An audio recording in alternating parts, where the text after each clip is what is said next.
はいどうも、ホルモン島田チャンネルのぶっちゃ島田です。以前投稿した牛すじ焼肉の動画は見てくれましたか？牛すじをあまり焼肉で見かけない理由が分かったはずです。ということで今回は牛すじ3種類を煮込んでみるとどんな違いがあるのか検証してみます。それでは早速やっていきましょう。牛すじ焼肉用にお肉を用意して余ったので、今回は煮込んでみるとどんな違いがあるのか比べてみます。画面向かって左からアキレス、真ん中がハラミ筋、右が赤身筋です。牛すじ焼肉の動画でも説明していますが、アキレスは腱の部分です。この筋の中だと一番美味しいと言われています。ハラミ筋はハラミについている膜です。赤身筋は肉の周りについている筋です。特にこの部位という特定の場所を指すわけではないです。なので筋っぽかったり脂っぽかったり肉が多かったりします。焼肉屋であまり筋の焼肉を見かけない話をしましたが、やっぱり筋といえば煮込みが一般的ですよね。ちなみに牛すじに限らずですが、肉は長時間煮込むことで柔らかくなります。肉は加熱すると50度付近で筋原繊維タンパク質のミオシンが凝固を始めます。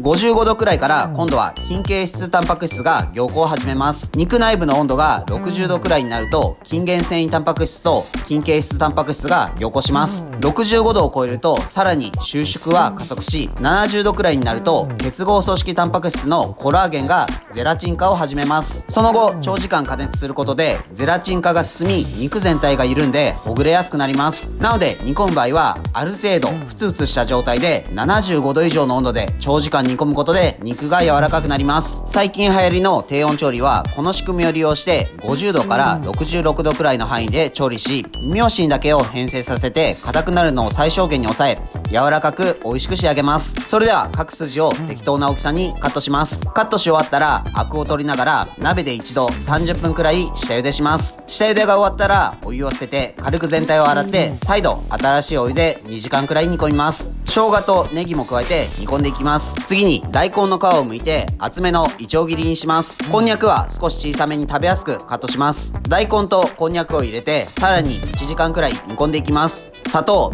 酒、みりん、醤油を加えて煮込んで火を止めて一晩置きます。再度火にかけて温めれば牛すじ煮込みの完成です。それでは早速食べてみましょう。いただきます。今日は北海道ビール醸造のハスカップハイボールを飲んでいます。この前飲んだメロンハイボールと同じシリーズです。ハスカップってあまり馴染みがないですよね。北海道ではハスカップの商品をよく見かけます。ハスカップはパッと見ブルーベリーにも見えますが、ブルーベリーよりも楕円形なのが特徴です。ブルーベリーに比べると酸味が強く、とてもデリケートな実なのでスーパーなどには出回らず、生食ではなくその酸味を生かして加工品として利用されることが多いです。甘酸っぱく後味もスッキリとしていて、甘すぎるお酒が苦手な人でも飲みやすい一本ですね。それでは牛すじ煮込み食べてみます。まずはアキレスから食べてみましょう。同じ時間同じ味付けで煮込んでいるのでどんな違いがあるのか楽しみです。アキレスはとろ、もち、ぷるって感じです。弾力とこのとろっとした食感は独特ですね。舌触りは少しねっとりとしていて濃厚でコラーゲンの塊って感じです。焼きの時の硬さが嘘のようです。次はハラミ筋です。同じ時間煮込んでいますがまだ歯ごたえがあって膜っぽさはあります。